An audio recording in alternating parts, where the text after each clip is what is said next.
Good afternoon to everyone in Europe, and good morning to those joining us from North America. My name is Tatiana Kotlyarenko, and I'm the advisor on anti-trafficking issues at the OSCE Office for Democratic Institutions and Human Rights, and I'll be moderating this event here today with you. I would like to welcome you once again to ensuring inclusion of victims and survivors' voices in all anti-trafficking efforts, including in the National Referral Mechanism, co-hosted by the OSCE Office of Democratic Institutions and Human Rights, ICAT, and Apne International. Just a few technical announcements. If you have any questions for any of the speakers, please post them in the Q&A function, and your questions will be responded to at the end of the webinar. We also have interpretation available into Russian, Spanish, and French, and please use the interpretation button at the bottom of your screen. With that, I would like to invite Katerina Rabiko, the first Deputy Director of the OSCE Office for Democratic Institutions and Human Rights, to provide her welcoming remarks. Katerina, the floor is yours. Well, thank you very much, Tatiana, once again, for the warm welcome.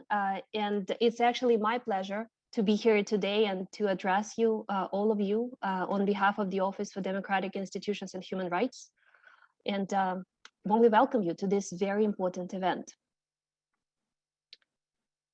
In keeping with the motto of this year's World Day Against Trafficking in Persons, I would like to actually start my welcoming remarks reciting Itohana Kundaye, one of ODIHR's ISTAC members. My desire is that not another person suffers the pain that I suffered. My desire is to help others break free from being victims to becoming survival leaders so that their faces can be seen and their voices can be heard. The aim of the World Day Against Trafficking in Persons is to raise awareness of the situation of victims of trafficking and the need to protect their rights. This year, the chosen motto is Victims' Voices Lead the Way. It is putting an emphasis, a very important emphasis, on the inclusion of victims and survivors of trafficking in all anti-trafficking efforts. We're here today to listen to the voices of the survival leaders, to learn from them, and to engage with them to combat human trafficking in all its forms together. Trafficking in human beings aprender de ellos. is a ¿Cómo crime. podemos involucrarnos en combatir? Trafficking in human beings is a crime, and almost every country in the world is affected by this crime, whether as a country of origin, transit, or destination for victims. It always comes as a shock to hear that trafficking in human beings is highly profitable and very low risk. Less than 1% of the estimated number of trafficked women, men, girls, boys are detected. Just think about it, only 1% of victims. States, national and international organizations need to keep up with the methods of traffickers and their modus operandi. And one indispensable way of doing so is to include victims and survivors in anti-trafficking strategies and policies. And this really comes very clear to ODIHR that omitting their experiences deprives essential stakeholders such as law policymakers, law enforcement officers, authorities, judges, health professionals, and overall all frontline actors of crucial information and expertise. Omitting survivors' experiences gives an advantage to perpetrators of this crime. The World Day is an opportunity to recognize the role of survivors of trafficking as a key stakeholder within the approach to combating multidisciplinary approach to combating trafficking in human beings. And once again, I'd like to emphasize ODIHR's approach in that, because ODIHR consistently sees survivors and survival leaders at the heart of the national referral mechanisms. And as you know, National referral mechanisms are cooperative national frameworks which enable the coordination of efforts in a strategic partnership with state institutions, civil society organizations, the private sector, and very importantly, survivors of trafficking, all together in one holistic approach.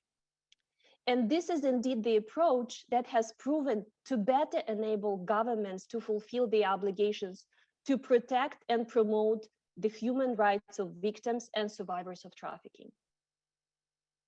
ODIHR has assisted many participating states in establishing and strengthening national referral mechanisms, all within its mandate to help prevent and combat trafficking in human beings. And this work has been on and continues since 1999. And today I actually have a very special announcement, as ODIHR is looking forward to release the updated version of its 2004 National Referral Mechanisms Handbook. And the consultations on this handbook included a very broad range of stakeholders, including survivor leaders and government representatives, law enforcement authorities, and NGO anti-trafficking actors, practitioners, international organizations, and many, many others. And I think that with confidence today, I can say that ODIHR included all various perspectives, and this handbook is survivor informed from cover to cover.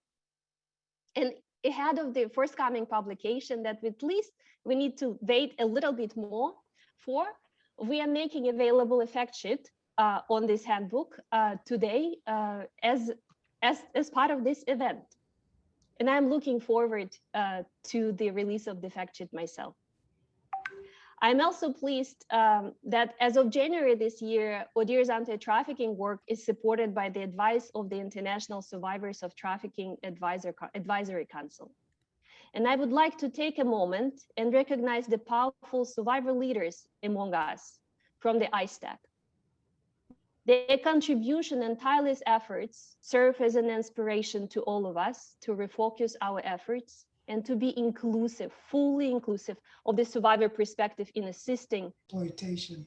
So their insights are essential in informing prevention strategies, enhancing identification and rescue of victims, and securing the prosecution of traffickers.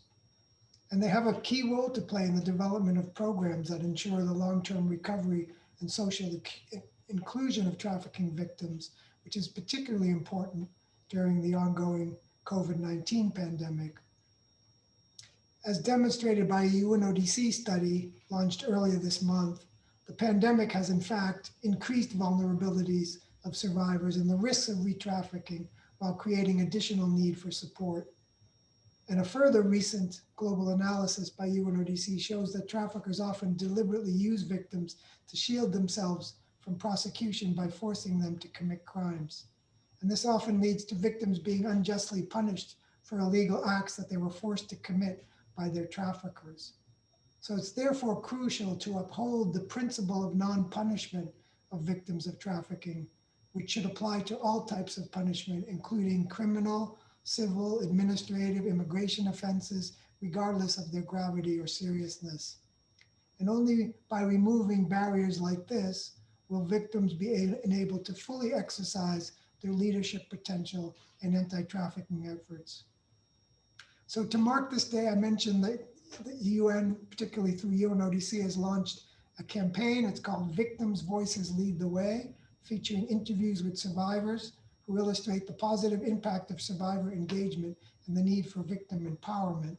And I encourage everyone today to listen to and learn from these stories. They are incredibly compelling. Survivor engagement will also continue to be a shared point of focus for ICAT in general, which is the lead UN mandated mechanism coordinating action on trafficking in persons. ICAT has released today a joint statement reflecting the voices of its 30 members, including OSCE, calling on stakeholders to actively include victims and survivors' perspectives in all anti-trafficking actions. Such engagement has to be pursued in an ethical and dignified manner to avoid re-victimization of survivors, their families, and their communities. So on behalf of ICAT, I wish to thank survivor leaders from the International Survivors of Trafficking Advisory Council, some of whom are with us here today, for supporting us in the development of this important call. And ICAT will also contribute to the third appraisal of the UN Global Plan of Action to combat trafficking in persons in November, and will advocate for importance of active participation of victims in anti-trafficking interventions. Today, our collective call is to do more to promote the recognition of victims and survivors as key actors. In particular, we encourage states to address victim engagement as a priority in national responses, including through the upcoming Global Plan of Action appraisal. So thank you all for joining the event today, and we look very much forward to the discussions and the shared stories. Thank you. So much, John. And with that, I would like to invite Gillian Triggs, Assistant High Commissioner for Protection, UNHCR, which is the other co-chair of ICAT. Gillian, the floor is yours. Thank you very much, and greetings to everyone. It's a very great pleasure for us at the UN Refugee Agency to be part of this event in commemorating the World Day Against Trafficking in Persons. And this year, of course, we're all here to encourage the world to listen to the voices of the survivors themselves. They have so much to teach us. Their resilience, their strength, and their courage in telling their stories should inspire us all, particularly as supporters and advocates, because we all want an end to this heinous crime. What I'd like to do, if I may, is just give you a little example. UNHCR has an initiative called Telling the Real Story. And this is about the stories from the voices of those who are displaced across national boundaries or displaced in their own countries, who are telling their own story because they are especially vulnerable in that environment to trafficking. And these are the words of Loretta, a Nigerian woman who asked us to tell about her own experience. And she said, "I don't know how I can describe it. When I think about it, it devastates me. I'm just praying to put my life back together because now it's all broken to pieces." And her testimony, along with hundreds of other men, women, boys and girls, we are trying to collect as a way of getting that voice into the public arena. Well, some of you will recall that just 2 days ago, the United Nations Refugee Agency marked the 70th anniversary of the 1951 Convention relating to the status of refugees.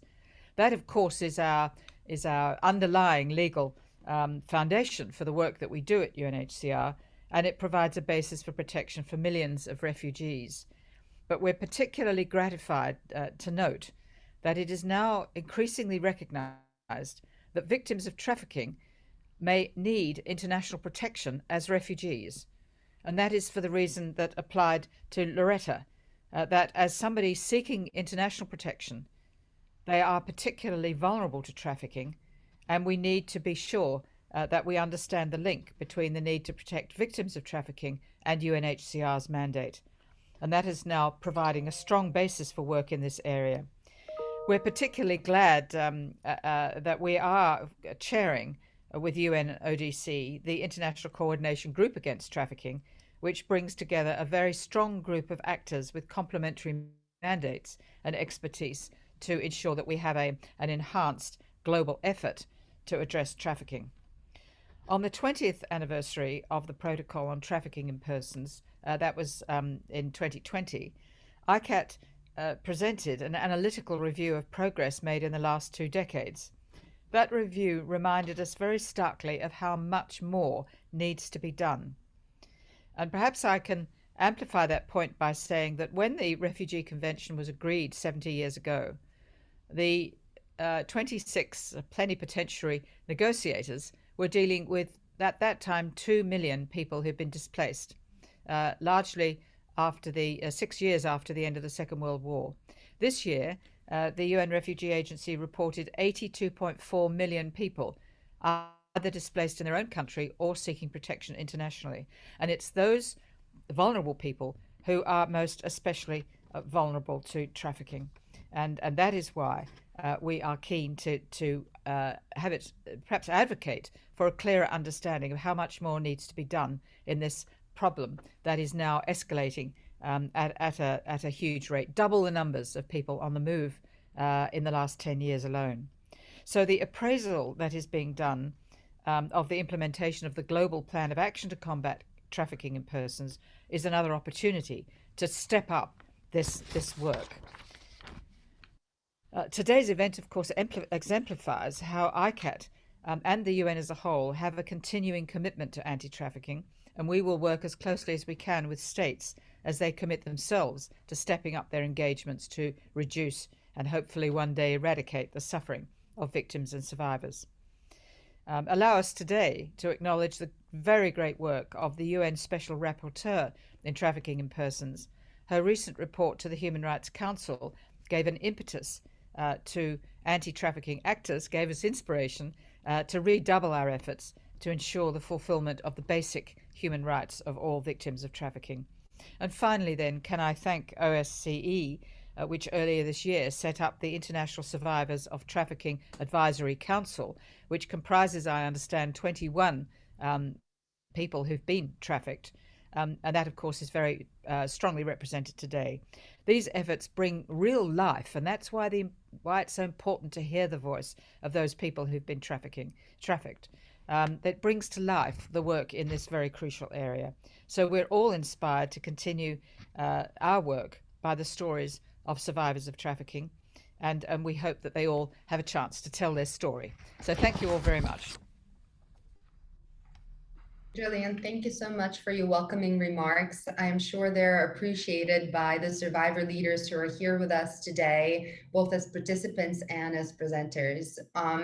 With that, I would like to introduce Ruchira Gupta, founder, president of Apne App International. As we have heard, civil society has a tremendous role to play in combating trafficking in human beings, as well as in promoting survivors' voices. Ruchira has been doing incredible work and not just promoting survivors' voices, but also ensuring that during COVID-19, survivors and victims of trafficking have access to food and other basic necessities. Ruchira, the screen is yours. Thank you, Tatiana. I bring greetings and namastes all the way from India and the US on behalf of survivors of trafficking, who are very honored that you've included our voices in this panel today to mark the World Day Against Human Trafficking. My NGO, Apne, represents about 20,000 survivors of prostitution and trafficking in India.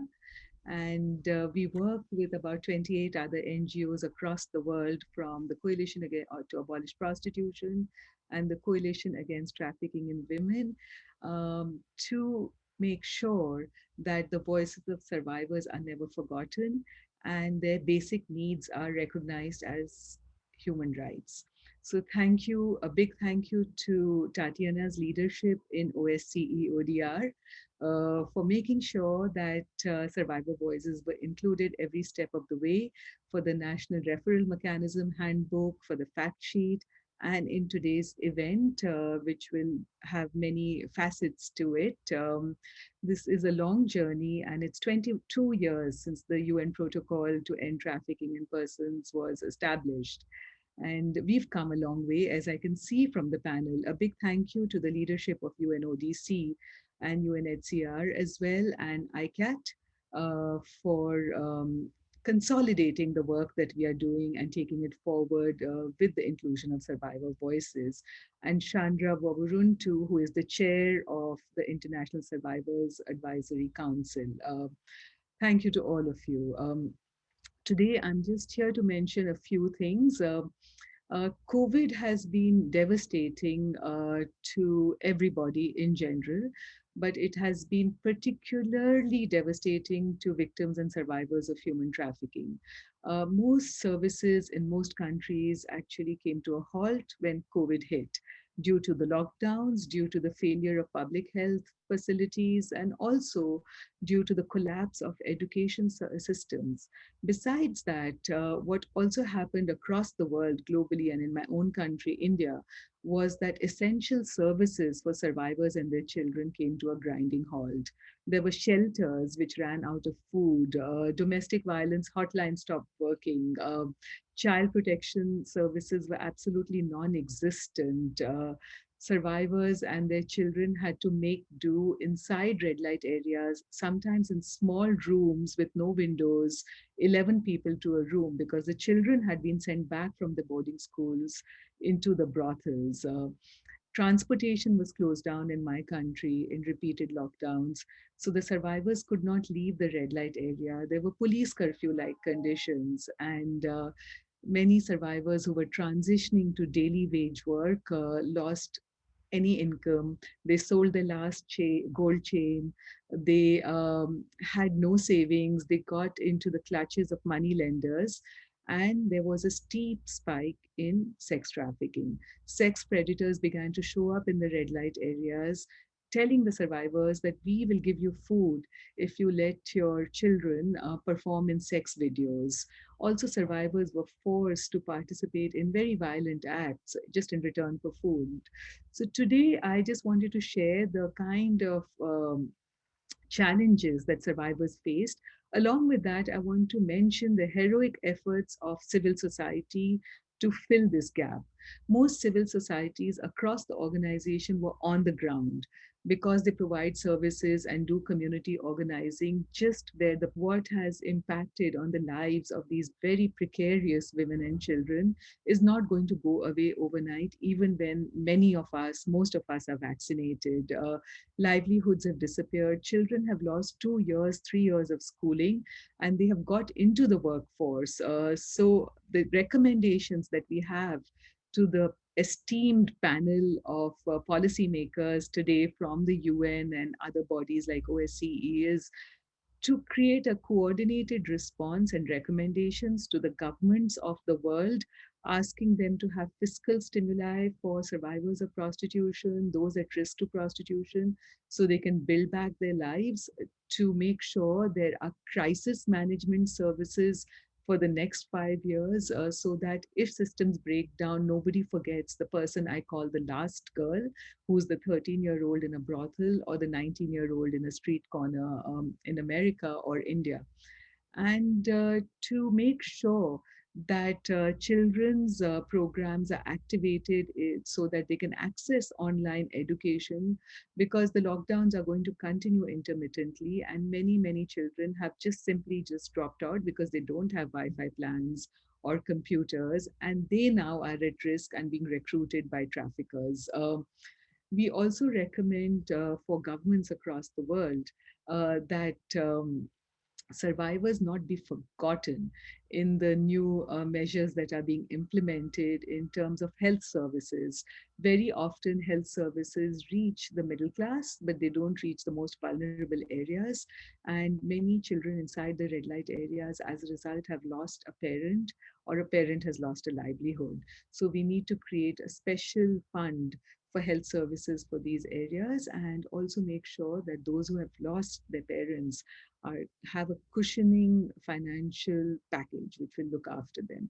So these are our broad recommendations. And of course, we have an impact assessment report and lessons learned from the supply chains that we created during the COVID crisis to get food to the last girl in the brothels of India. We called the campaign 1 million meals, but eventually we scaled it up to 12 million meals over the last 18 months. And we have served more than 250,000 women and girls just by starting to do what we could, responding to a WhatsApp message from a little girl who had been sent back home from a brothel from her boarding school, and she was starving. And I put like 500 meals into the trunk of my car and took it to her. And there were 2,000 people in line. So through virtual WhatsApp group, we created a human chain with factory owners and truck drivers and community mobilizers and students and civil society actors who were really the glue to get this going. And we can continue to do this. We are just one example of many of the civil society organizations who are on this call today attending this meeting. So I just want to just say that on World Day Against Human Trafficking, we have to collaborate across agencies, across sectors, and carry on, because the challenge is not going to go away. COVID shows that we are interconnected. The virus does not recognize rich or poor, black or white, woman or man, a survivor or a person of privilege. And therefore, even our solution has to be based on collaboration. Thank you very much. And I look forward to you all visiting our virtual feminist museum today. At the end of the program, Simone Hine is here, who's the curator. She's a young woman based in London, and we have collaborated with Pankhurst Center and Smith College to produce this museum. Thank you very much. Namaste.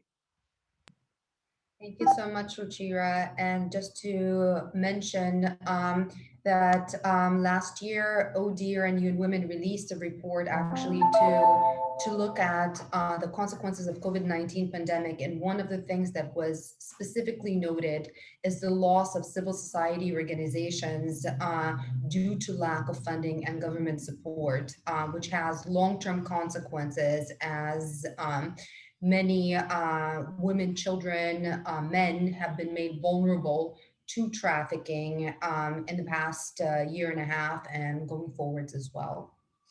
With that, I would like to invite our keynote speaker, AnnaLynne McCord, who is an American actress, writer, director, and producer. She gained prominence with productions such as Nip Tuck, 90210, Dallas, Stalker, Lucifer, Let's Get Physical, and Secrets and Lies.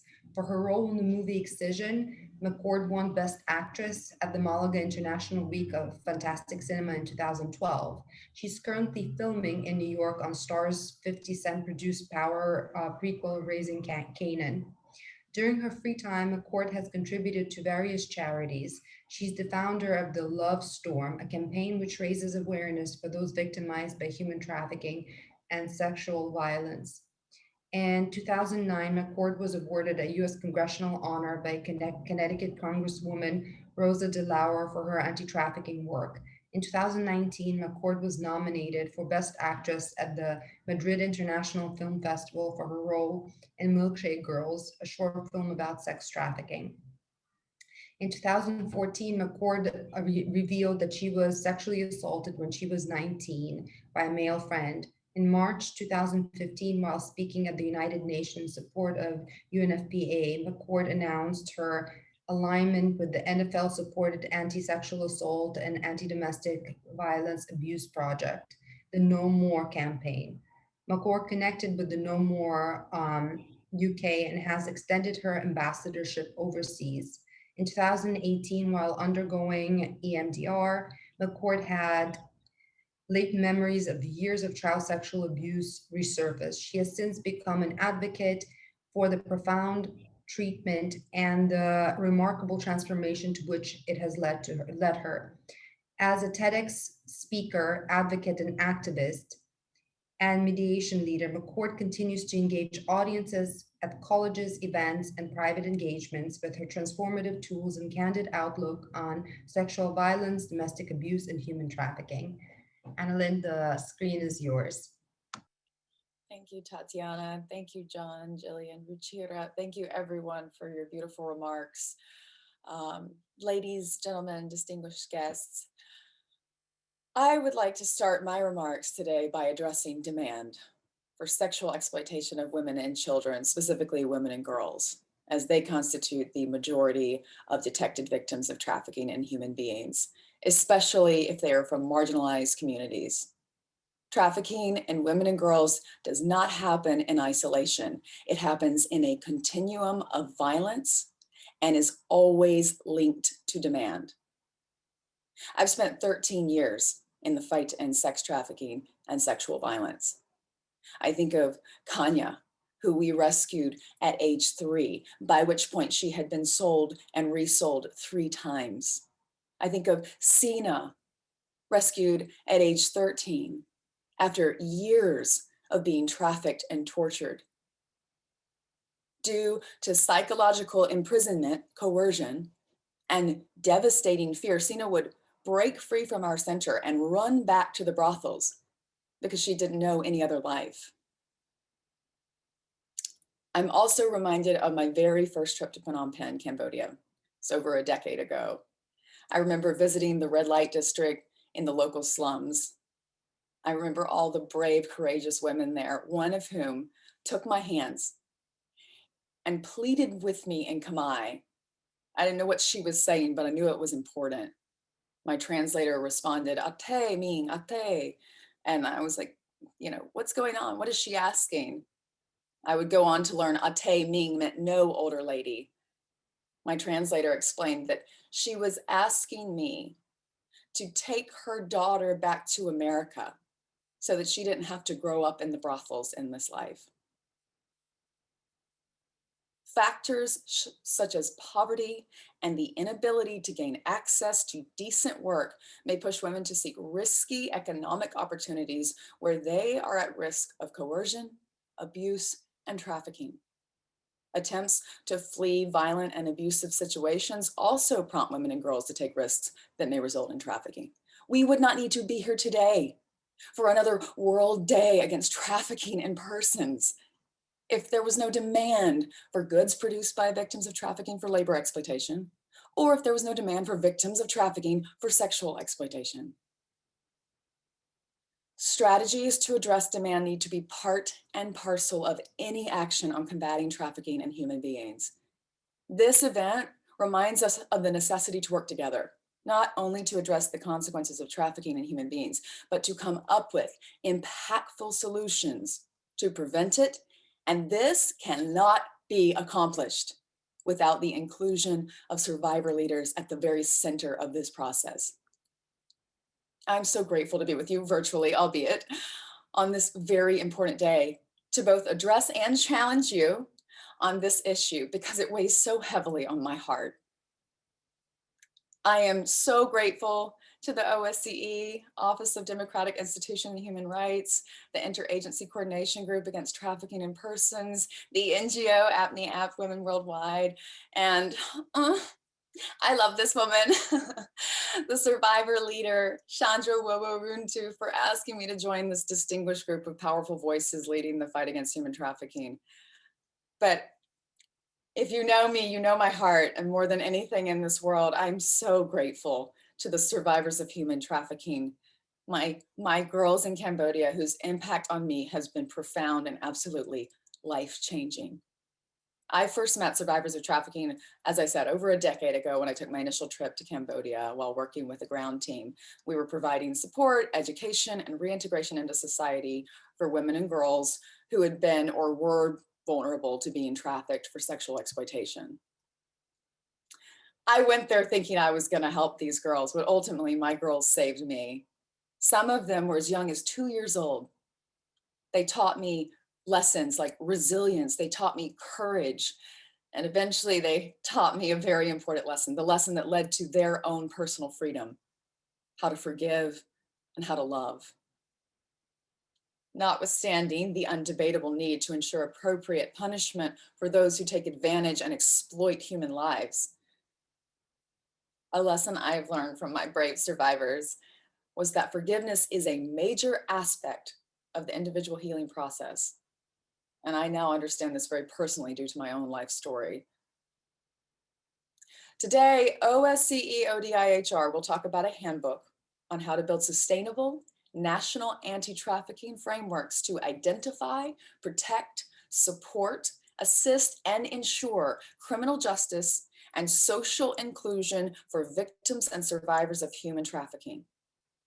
One of its most crucial aspects is how clearly it depicts our need to involve survivor voices in the fight to end human trafficking at the highest level. So this is my favorite part, I would like to highlight the incredible survivor leaders and members of OSCE ODIHR International Survivors of Trafficking Advisory Council who will be speaking here today. Chandra Wowo-Runtu, I love you.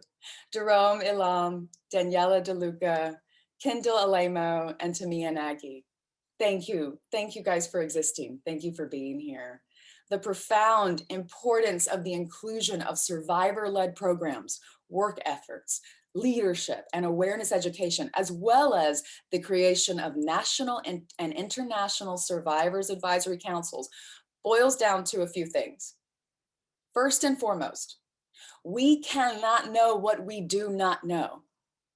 We can read every book, we can come at this issue from every angle, but if you have never been someone else's transaction, how can you know on a deep intrinsic level what they need?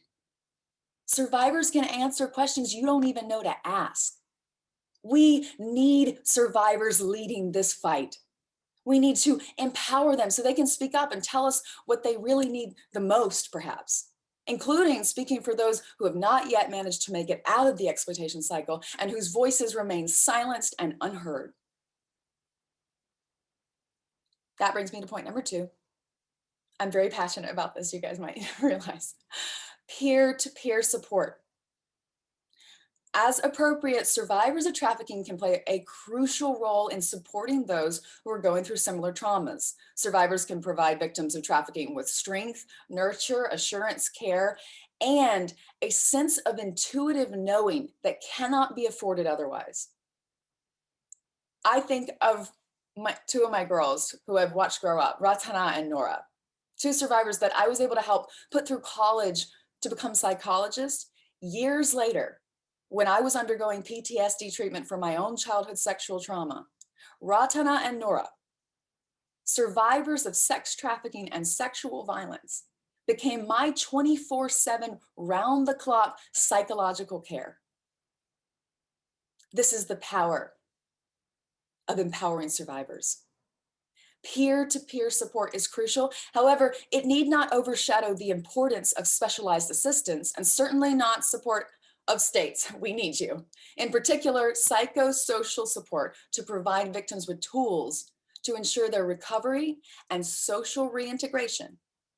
But it has to be emphasized that survivors will play a crucial role in ensuring that those support systems are designed around the victimized in order to truly respond to their needs. Point number 3, the principle of do no harm. Do no harm. This should stand as the cornerstone of every response to trafficking in persons, period, always, period. Survivor-led programs can help ensure that we do not miss the little moments, like what it might feel like to be questioned, prodded, and interrogated by law enforcement in cold, sterile environments. Last year on National Human Trafficking Awareness Day in the United States, we honored Dana Harris, former head of the Los Angeles Task Force fighting human trafficking in Southern California. When I first met Dana, I loved him. I was struck by his empathy and deep understanding of what is required to integrate the enforcement of law, as well as sensitivity to the nature of these shame-inducing crimes.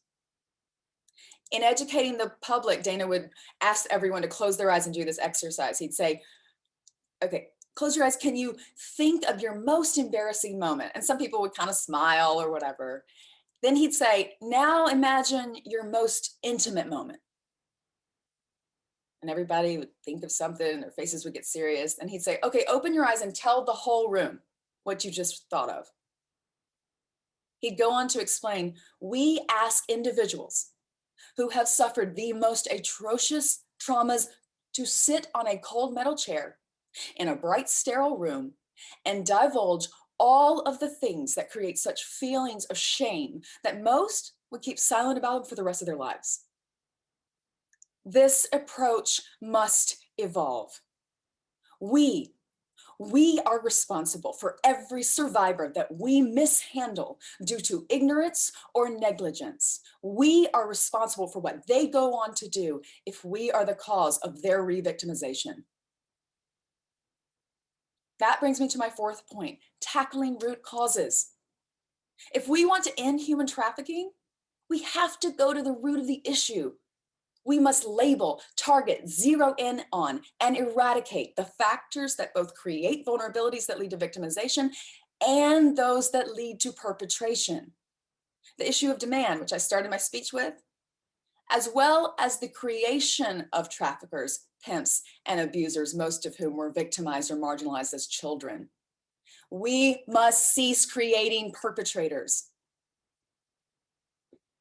The work of the OSCE, ODIHR, which you will discover today, majorly focuses on a powerful part of this imperative work, prevention.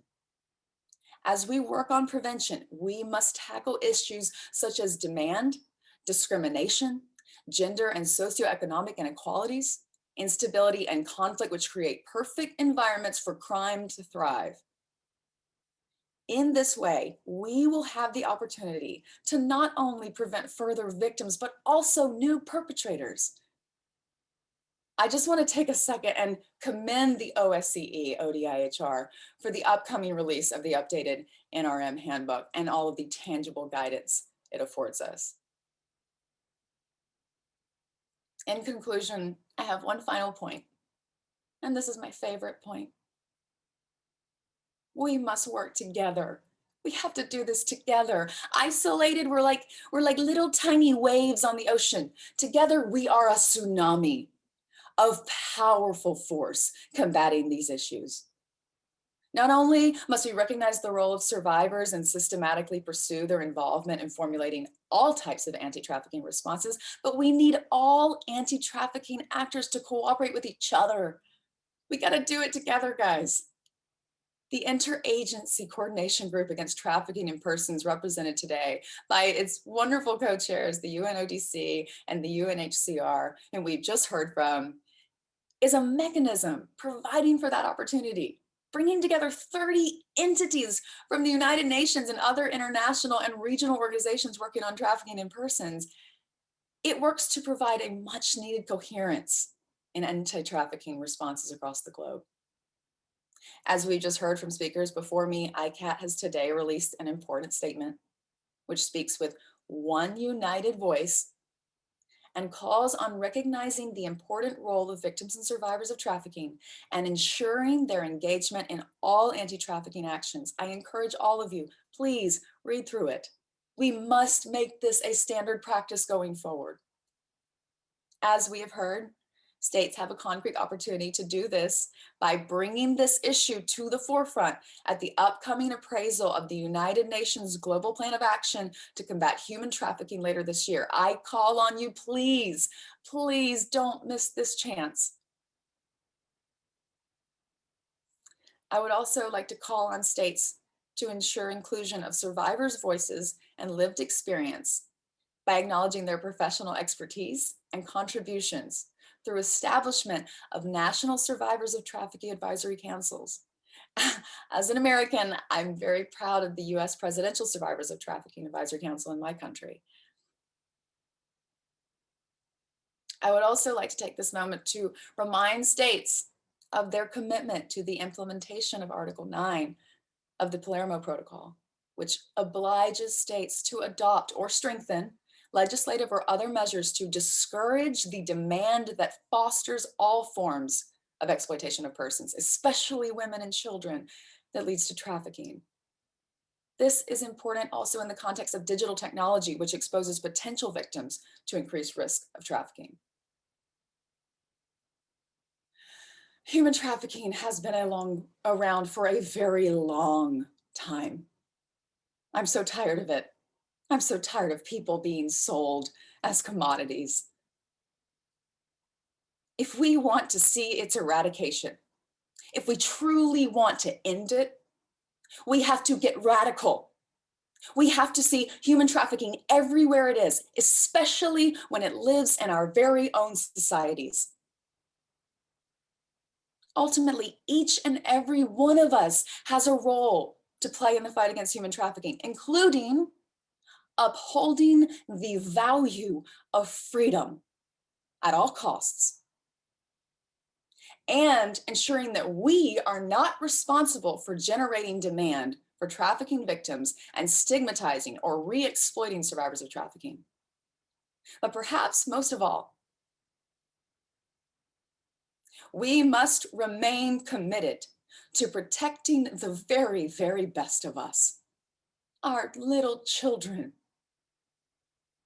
by working in prevention against creating more victims and more perpetrators. I make my commitment to work toward these goals today, here, right now with you. Will you do the same? Will you join me? From the bottom of my heart, thank you. Thank you for being here. Thank you for using your power, your influence, and your voices on behalf of survivors. Thank you so much. Thank you, AnnaLynne. Thank you. And I make my commitment here with you today, and I'm sure everyone, every participant here will do likewise, and will spread your word and will spread your call. And I'm looking forward to actually meeting in the next year to come, the next World Day, and say that maybe we have not fulfilled every single challenge you've posed in front of us, but we have fulfilled many here with you. With that, I would like to actually present to you the now multiple times mentioned NRM fact sheet, which is the precursor to the updated NRM handbook that will be released in the next month and a half or so. And for those that are not familiar with the concept of national referral mechanisms, and if we could go to the next slide, please. A national referral mechanism, in short, NRM, is a cooperative national framework through which governments fulfill their obligations to protect and promote the human rights of victims of trafficking. It enables the coordination of their efforts in a strategic partnership with civil society organizations, the private sector, survivor leaders, and other actors working in the field. And as you could see here, the National Survivors Advisory Councils are a very strong point and piece of the NRM. NRM should be established in all countries, origin, transit, and destination to ensure a comprehensive and inclusive system of support which is targeted at and accessible for all victims of trafficking. NRMs ensure that all presumed or identified victims of trafficking within the jurisdiction of the state are entitled to human rights, regardless of their background, nationality, activities they may have been involved in, or their willingness to cooperate with law enforcement authorities. This includes those who are trafficked domestically as well as transnationally and online. Next slide, please. The first edition of the NRM handbook was published by ODIHR in 2004.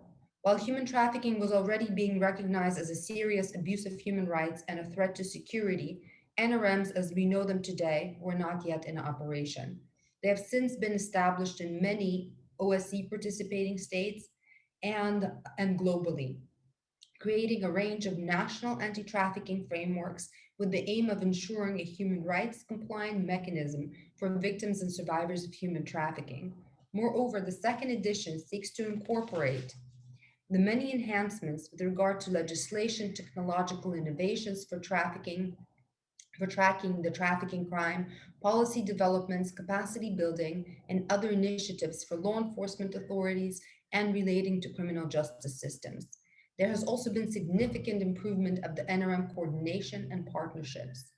The handbook is also reflective of recent trends as well as lessons learned with regard to risk gaps, delays, and failures in the identification of victims of trafficking and in the provision of the vital protection and support that they need to prevent re-trafficking and collect vital criminal intelligence. Next slide, please. The updated NRM handbook provides a guidance model which all countries can adapt and apply within their own national systems.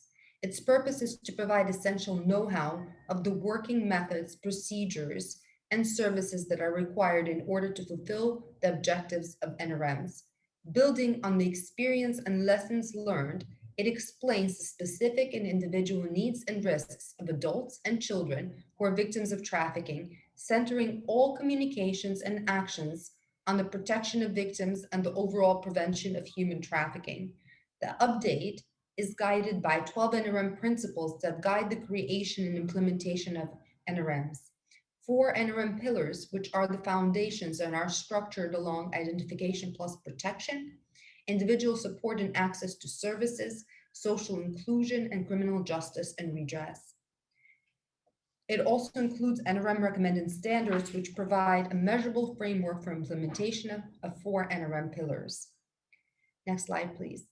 A series of online tools and resources accompanies the NRM handbook, which includes assessment guides for use and adaptation, such as the best interest assessment and safety and care plan for children, needs and risk assessment and safety and support plan for adults, as well as additional guides relating to combating trafficking in human beings, such as the prevention and practical guide, trauma-informed methods of working with survivors developed by Helen Bamber Foundation, legal instruments and political commitments, promising practices in the OSCE participating states relating to the development and strengthening of anti-trafficking responses and NRMs. Next slide, please. The updated NRM handbook is based upon comprehensive empirical research and evidence collated from across the OSCE region. ODIHR conducted 7 NRM country assessments from both east and west of Vienna. It was informed by an international advisory panel convened by ODIHR to ensure multidisciplinary input of anti-trafficking experts.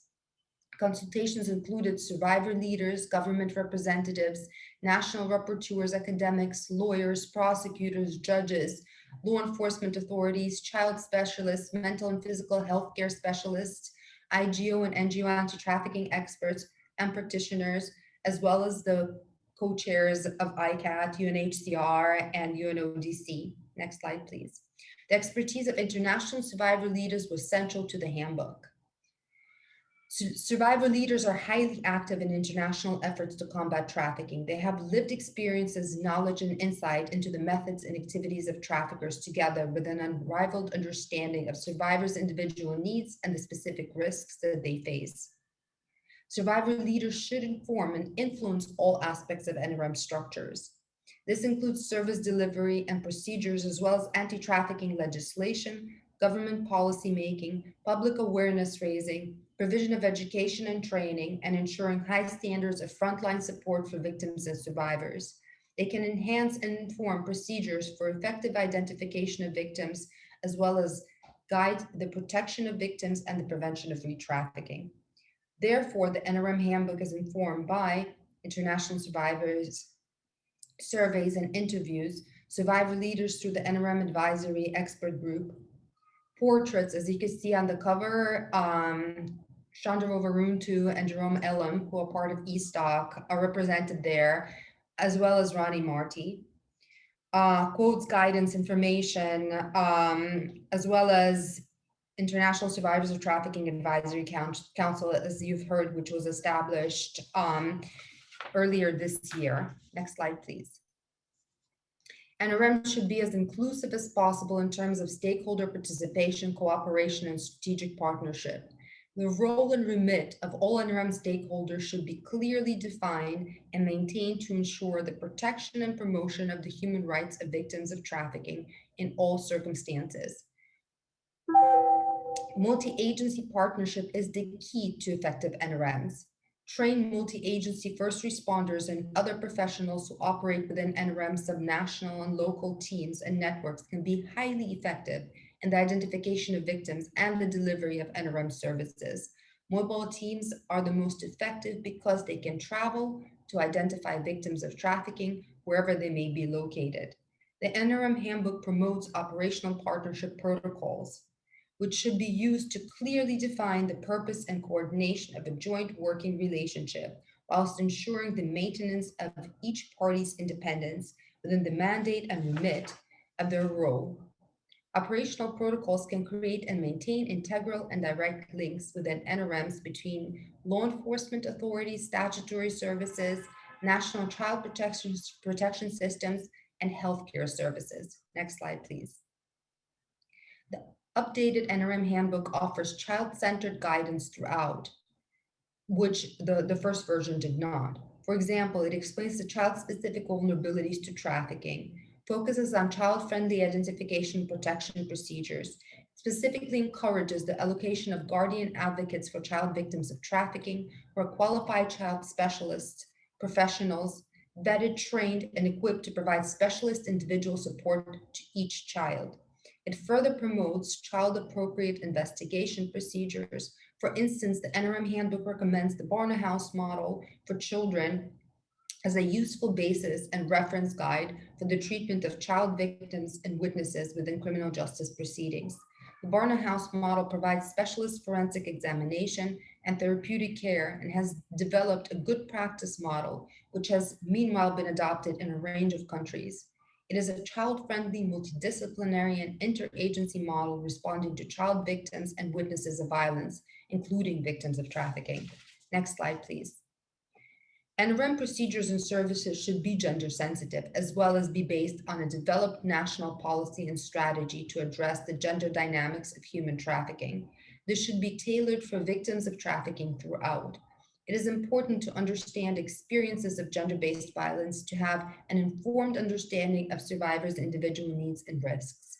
It is crucial to apply gender-sensitive communication and conduct to all forms of work with adults and children. For this reason, the NRM handbook recommends that victims and survivors should be able to choose the gender of professionals who work with them in any role which consists of recording or discussing personal details or sensitive information. Victims of any gender may prefer to work with female professionals, so these should be available. In the case of children, female child specialists should always be available. Next slide, please. All actions and communications demonstrate respect for the individual dignity, integrity, and agency of each victim and survivor of trafficking. Methods of working with victims of trafficking are victim-centered, gender-sensitive, and trauma-informed. Trauma-informed working methods are streamlined throughout the NRM handbook, and it is accompanying trauma-informed code of conduct for all professionals working with survivors of trafficking, developed by Helen Bamper Foundation, is simple to follow and supports professionals in all disciplines to establish and maintain a mutual relationship of trust with survivors in any working context or environment. Impart a consistent sense of calm, security, and safety throughout the course of their work. Increase the confidence of survivors and minimize the risks of causing distress and re-traumatization. Remain safe as well in the course of their work, avoiding secondary traumatization and professional burnout. And another piece that is actually in this handbook that has not existed before is a health guide to better understanding the health needs of victims and survivors of trafficking. With that, I would like to go to our final slide and formally launch the NRM handbook fact sheet. And we look forward to sharing with you the very massive NRM handbook that provides really reflective, trauma-informed, gender-sensitive, human rights-based, child-friendly approach to the whole cycle from identification to social inclusion and everything that comes in between, all the pillars, as well as prevention of human trafficking, which is truly reflective of the needs of victims and survivors of trafficking. With that, I would like to thank you and introduce our panel of survivor leaders for the next part of the program today. With that, I would like to invite Chandra Vovaruntu, founder and vice president of Mentari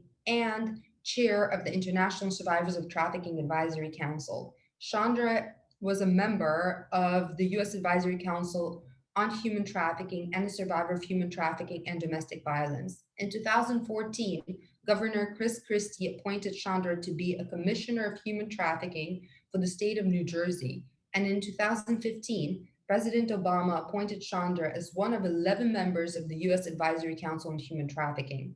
She was the curator of the Design and Violence published in 2015 by Museum of Modern Art, where she laid out the abuse of sexual exploitation and gun violence.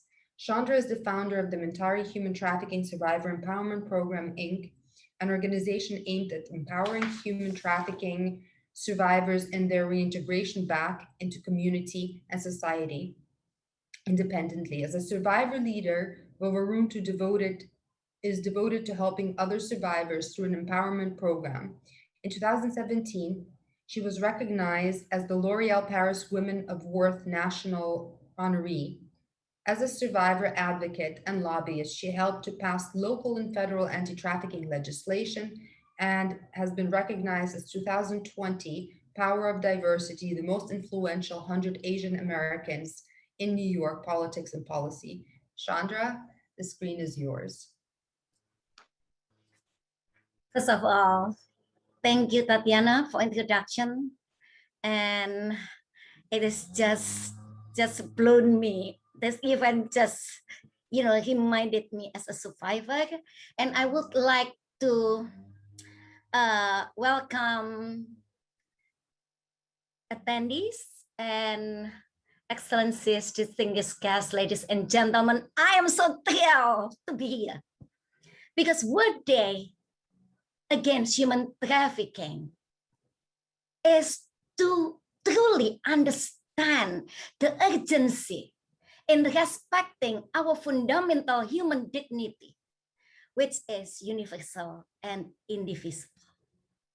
It is an honor to be here, and I would like to thank ICAT, OSCE, ODIHR, and Apne for hosting this event, World Day Against Trafficking in Person.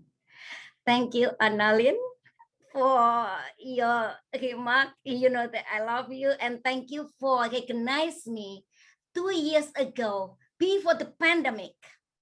I met her, and we just thrilled that AnnaLynne understood, recognized that survivor is the power of the movement.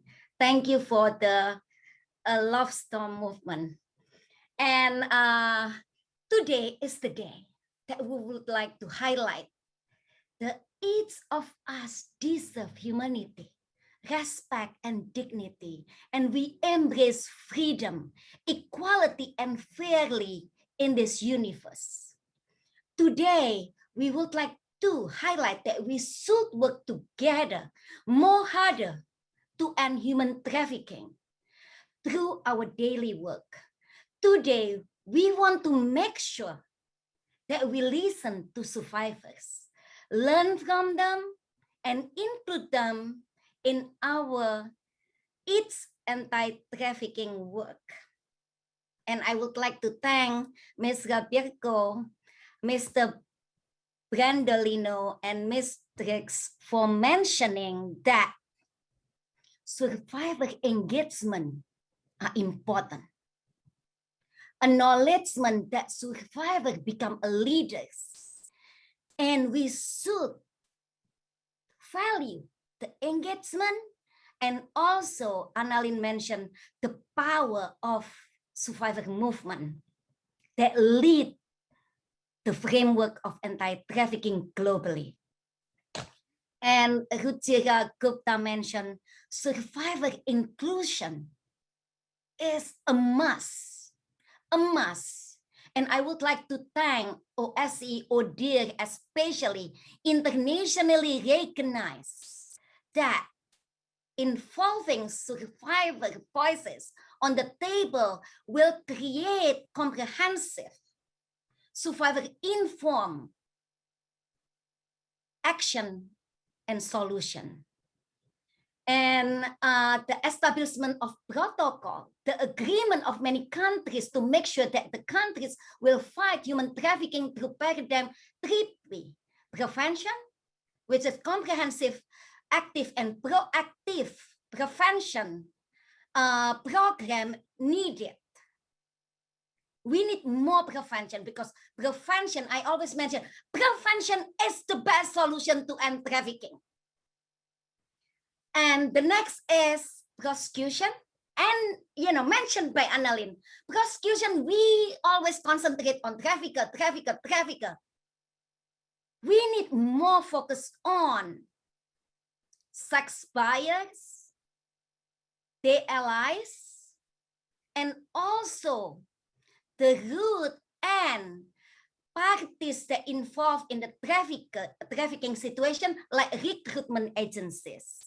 Like bank, Timea Nagy, one of our members always mentioned, go over the financial thing. So this is one thing to end trafficking. And one thing, protection. Protection, just not protection, giving them visa, protect them in shelter, but continuity, stable and sustainable protection to victims and survivors of human trafficking is a must. Why I mention a must? We always forget. AnnaLynne mentioned that we have to responsible the safety of survivors. We have to break the cycle like Apne program. Break the cycle. Don't let survivors go back. We need to have survivor-informed program that protect survivors in their reintegration back to the community and society through amazing survivor trauma-informed, victim-centered, survivor-centered approach that can help them to move independently, live independently, and experience fully freedom. So I would like to thank OSCE, ODIHR. This is my favorite. Not only AnnaLynne have favorite, but I also have a favorite staff.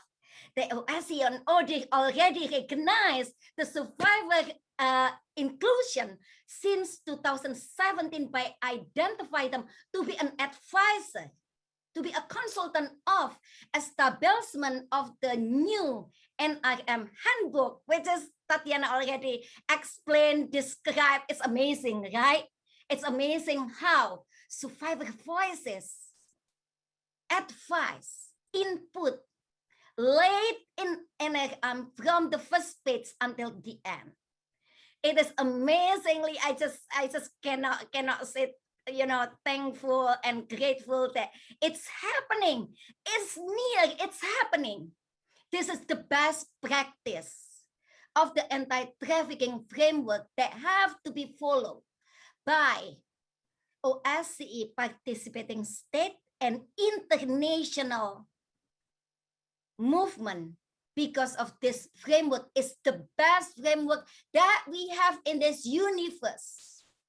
And ICAT already mentioned that partnership with survivors is important. And also OSCE, ODIHR identified that survivors will be the key to enforce the NRM handbook to be implemented and enforced in our society and our community in this universe, followed by their own country situation, legislation, policy to make sure it will be implemented for the sake of the victim and survivors.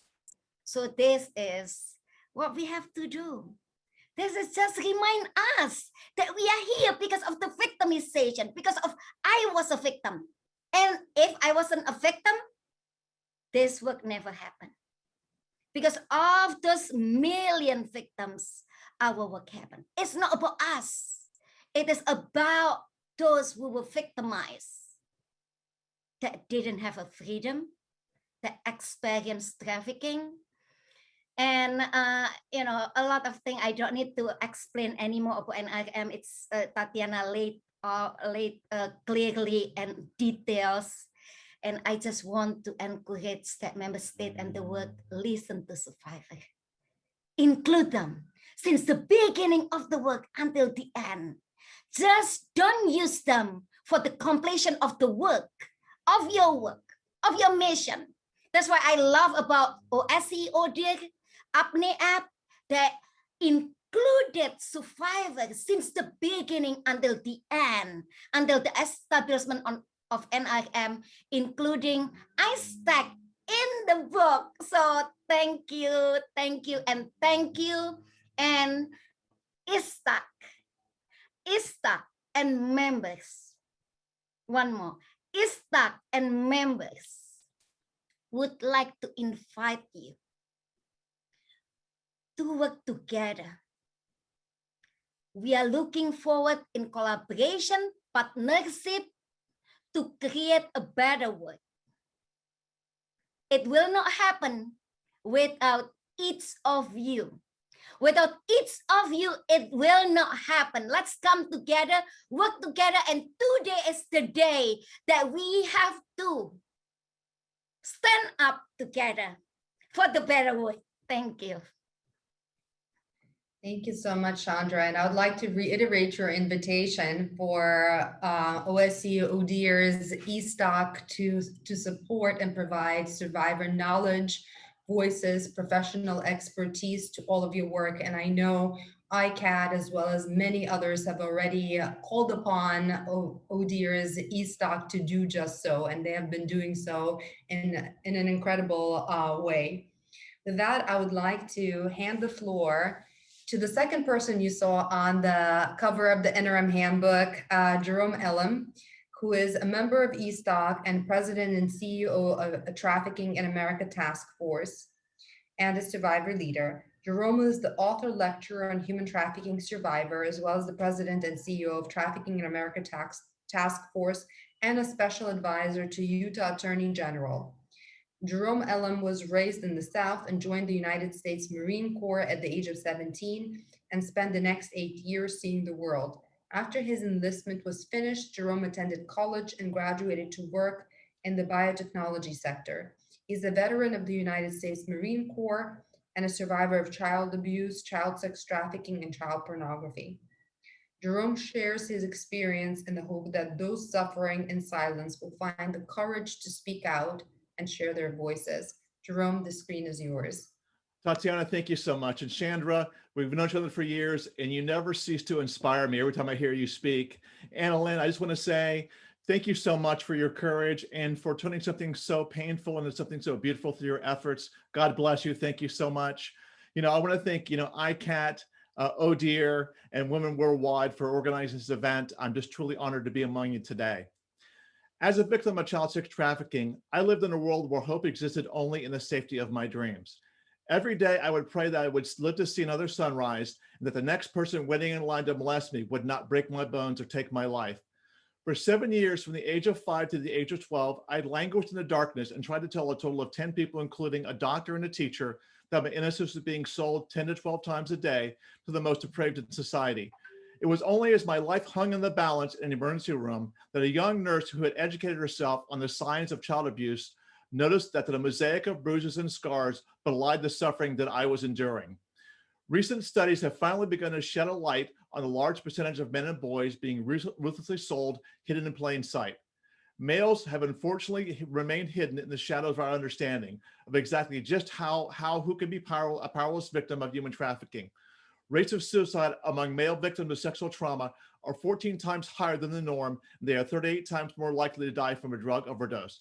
Historically, male victims of human trafficking are arrested for theft or other crimes with no one noticing that they are prisoners of modern day slavery. The reason that they have gone so unnoticed is the impact of gender, specifically the male ego that has imprisoned male victims in a cocoon of fear and shame. This year during a conference in Africa, a 35-year-old man told me for the first time in his life that he'd been molested and trafficked at age 10. His story is unfortunately just one of so many others that victims all over the world have shared with me. Survivors are a critical asset, often overlooked in the fight to end human trafficking. As a survivor and advocate, I've been honored to lend my insights to help expand the understanding of how males can be victims. My work with local, state, and global legislators led to the passage of laws that protect children and punish sexual predators and human traffickers for the crimes they commit against humanity. In Florida, I was active in the fight to pass legislation to mandate human trafficking education in the public school system to require human trafficking training for all Florida hotel workers. This has resulted in increased awareness and helped keep children safe and indoctrinated hotel workers as partners in the fight against human trafficking.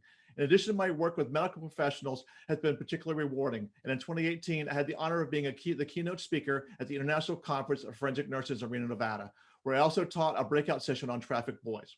In addition, my interview with the Galen College of Nursing is featured in our national training program for nurses.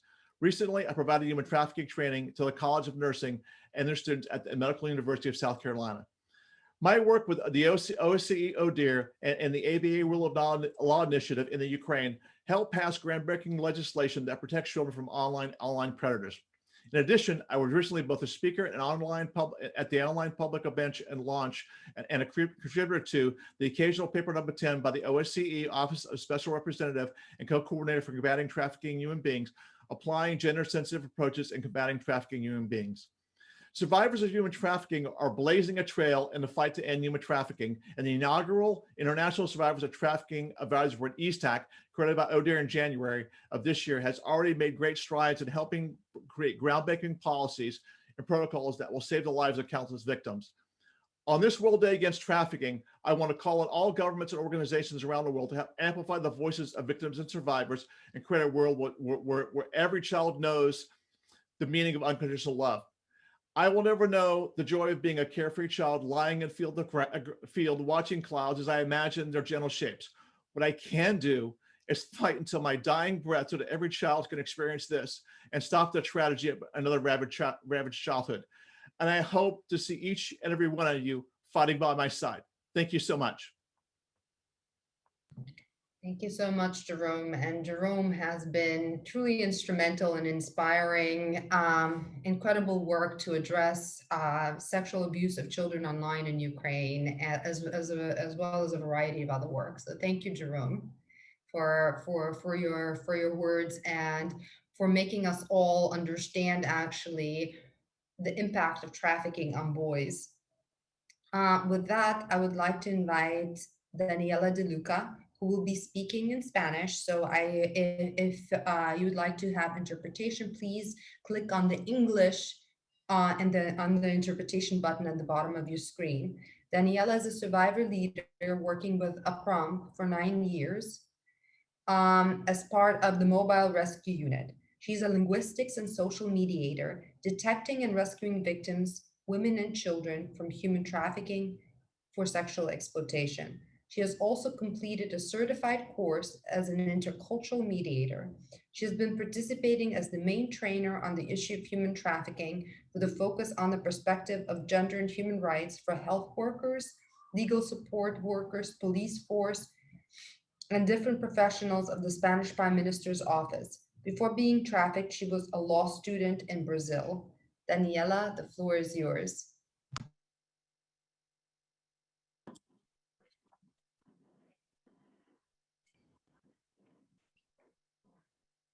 Muchísimas gracias, Tatiana. Muy buenas tardes a todos y a todas.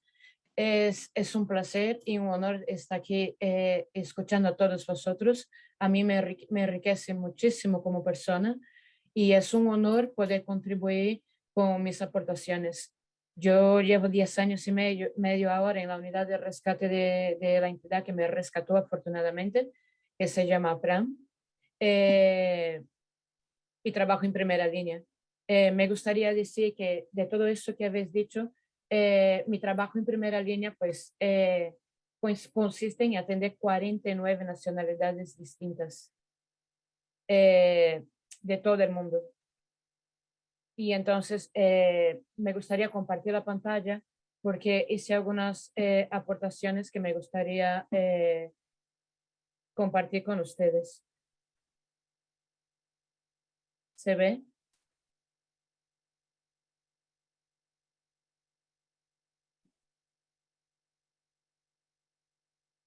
¿Se puede ver? Yes, we can. Ok, thank you, Tatiana. Primero tenemos que hablar, cuando hablamos de supervivientes, tenemos que hablarlos como titulares de derechos. Hablar de las personas que han sufrido explotación sexual y trata de personas como titulares de derechos, o en vez de víctimas, porque este término enfatiza la falta de poder, la pasividad y la vulnerabilidad, negando la capacidad y la valentía de las personas para hacer frente a su situación y tomar decisiones sobre su propia vida. Y hablar sobre enfoque de derechos en la práctica significa adaptar los recursos a las personas y nunca al revés.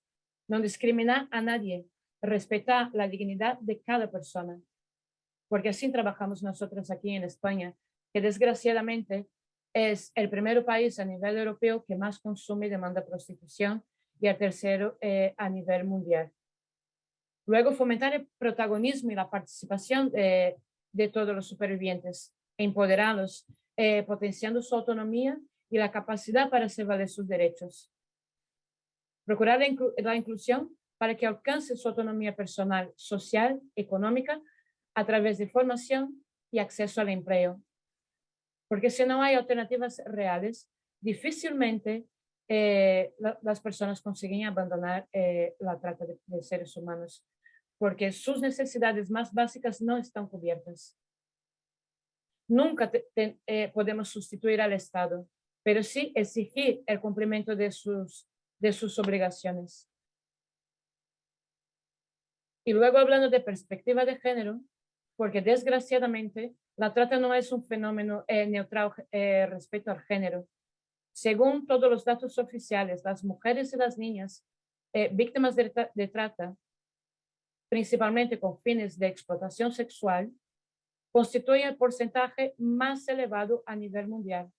Más aún, se trata la desigualdad de género, sustenta la vulnerabilidad de las mujeres a ser tratadas y erige a la mujer como objeto de consumo, convirtiéndolas en objeto de mafias y demandantes de la prostitución.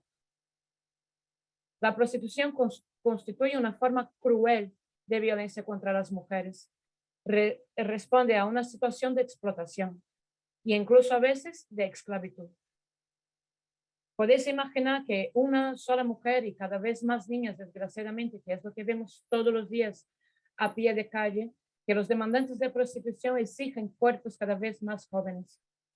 Llegamos a rescatar niñas de 13, 14, 15 años, porque así exigen los demandantes de la prostitución. Una mujer de 26, 27 años ya no sirve, porque los demandantes de prostitución ya no las quieren, porque las consideran viejas. Y entonces podían ser mis hijos, podían ser vuestros hijos, porque yo soy la hija de alguien. Las mujeres y las niñas que atendemos son hijas de alguien, son nietas de alguien. Y entonces no podemos seguir mirando hacia el otro lado. Y ese es el momento. Ojalá, como dijo AnnaLynne, no estuviéramos otra vez celebrando un día más en la lucha contra la trata, buscando acciones efectivas donde se garantizase los derechos de todas estas personas, hombres, mujeres, niños y niñas. Y el lenguaje efectivamente sí que importa. En términos como prostituta o trabajadora sexual, confunde la real situación de cada persona. Y jamás podemos concebir la prostitución como un trabajo. Perdona que me quedo un poco nerviosa, ¿vale? Defender y hacer respetar los derechos humanos de las personas en situación de prostitución, principalmente el derecho a vivir libremente fuera de la explotación sexual y el abuso. Reconocer y respetar el derecho de las personas a tomar sus propias decisiones. Que todas las supervivientes sean el centro de atención en su proceso de recuperación. Considerar que los esfuerzos de las autoridades y la sociedad civil deben estar centrados en proteger y en prevenir el abuso.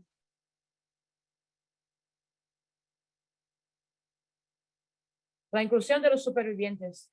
Y podemos utilizar bien esta frase porque a mí se me quedó muy marcado. Trabajamos con historias de vida, no casos. Ya no hay perfiles, hay personas. Y para lograr una inserción social de los supervivientes, se requiere un sistema eficaz de protección a las víctimas, donde están coordinadas las instituciones responsables en materia de empleo, servicios sociales, sanidad, extranjería, justicia, fuerzas y cuerpos de seguridad del Estado, junto con las ONGs especializadas en la trata de seres humanos. Hay que saber detectar y identificar adecuadamente, porque si no, estas personas se pierden al decorrer de todo su proceso. Ofrece atención integral, garantizar entornos seguros para la recuperación psicológica del trauma, brindar asistencia social, fortalecer capacidades, dar acceso a la formación y al empleo. Todo ello debe ir acompañado de apoyo jurídico para garantizar un permiso de residencia y trabajo a cada uno. Y al aporte de los supervivientes, que desarrollamos, como bien he dicho, un trabajo a pie de calle. Y es imposible, por mi trayectoria laboral, es imposible yo hablar con una persona que no conoce mi idioma, no conoce mi cultura. Y entonces es muy difícil conseguir rescatar a esta persona. Y entonces tienen que ser supervivientes especializados. Aparte de nuestra vivencia personal, nuestra cultura y nuestro idioma son pilares imprescindibles a la hora de rescate de cualquier víctima de trata de seres humanos. Luego, alternativa real e integral. Con itinerarios individualizados no podemos juntar un grupo de personas, porque cada persona tiene su necesidad individual y tenemos que llegar a todas sus necesidades. Luego, la derivación y asistencia. Tenemos que proponer una atención 24 horas, derivación a recursos propios y ajenos, asistencia y acompañamientos en situaciones de crisis. Y la información siempre tiene que estar garantizada sobre el idioma de cada persona y de cada nacionalidad. Y con todo eso, yo os quiero dar las gracias por dejarme participar en este evento. Muchísimas gracias a todos.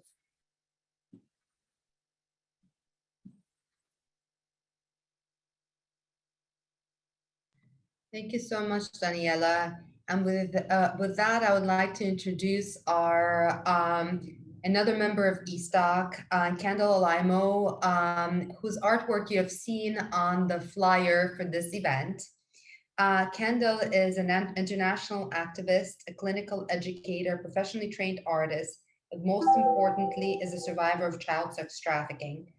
What survived is her voice, and she is using it around the world to innovate clinical care for complex trauma survivors.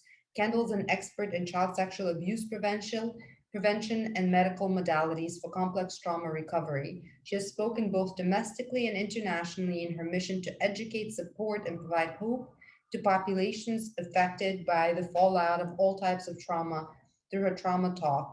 Kendall has trained the U.S. military and the U.S. Coast Guard on complex PTSD, human trafficking, child abuse prevention, and resiliency. She's the graduate of the School of the Art Institute of Chicago. Additionally, Kendall also studied her craft in Japan and was selected to participate as an international artist in residence at the Centro Selva Center for Arts and Sciences in the Amazon jungle, Peru. She believes in using art as a catalyst to create dialogue around child sex trafficking. To date, her work has reached over 50 countries, and I think with her newest initiative, it might have reached out to more. So Kendall, the screen is yours.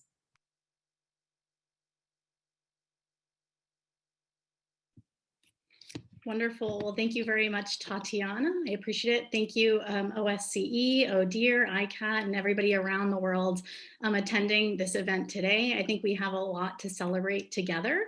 As a professionally trained artist, I often say to create great art is to provoke great emotion, and that was certainly provoked in me by the voices I have already heard today. So thank you for that gift. I am a survivor of child sex trafficking here in America. I'm based in Chicago, and I'm also a survivor of re-exploitation. And what survived is my voice, and I am using it here today on this platform and around the world to talk about survivor inclusion at academic institutions around the world. Nelson Mandela famously quoted, "Education is the most powerful weapon in which we can use to change the world." And I believe that is true. And I'm going to tell you why today.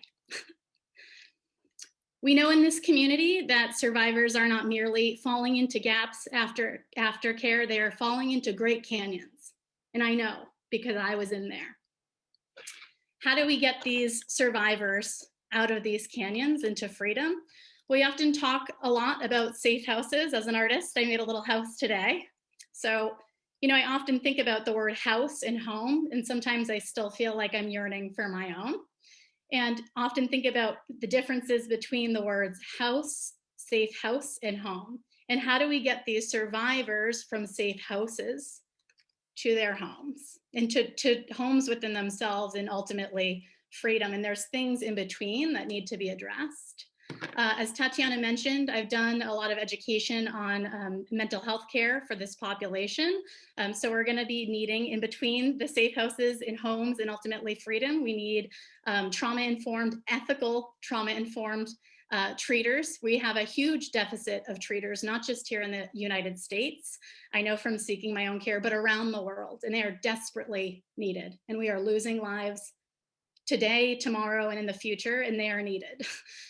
What's also needed for these survivors to make it home is pathways to education. And in order to go from those safe houses to homes and freedom, they need pathways to education, because this is going to create pathways to careers and not just jobs. And I want to go back to talking about trauma-informed topics here, because when you're talking about survivors, they have a very unique configuration of clinical symptomology. And when we talk about PTSD, one of the main symptoms is avoidance, right? And so now, if you were a survivor of child sex trafficking or labor trafficking, work in a sense becomes a trauma. So it's imperative that these survivors are able to go to school, to be able to choose a career path that feels safe to them, that they can hold on to and have long-term employment, and ultimately economic equity to afford themselves a way home. I also want to take a moment to talk about the importance of not just survivors' stories, but really the solutions that lie within them. And I'm going to tell you a little bit about my story and my journey to get to school and to get home, and the lessons that lied within that and what I am doing about it today. So a lot of these survivors also want to go and get an education. I myself fell back into that canyon. After my undergraduate, I ended up falling right back into that canyon, and decided, after seeing there was a lack of clinical care, really that I wanted to go to school, because I thought, if a man like Nelson Mandela can go from prisoner to president, then I can certainly go from patient to practitioner. And what happened in my case is I kept getting into prestigious graduate programs, and because I was still in that canyon and I couldn't find the resources or the support I needed to become that needed clinician, I couldn't attend. And the lesson I learned in that was that we actually have parallels in access to healthcare and in access to education. And while I originally wanted to fill the gaps in clinical care, now I've become very, very passionate about creating pathways to education. I'm going to share a story about a chair that I purchased the last time I got into a graduate program. I didn't know if I was going to find my way, and as an artist, I like to visualize things.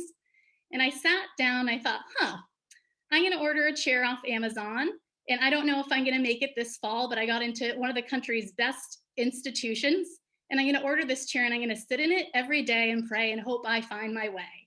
And if I don't, I have a chair to fold up, and I'm going to bring it myself. Well, I didn't bring it myself, and I didn't have that much courage, but what remained in my home was that chair.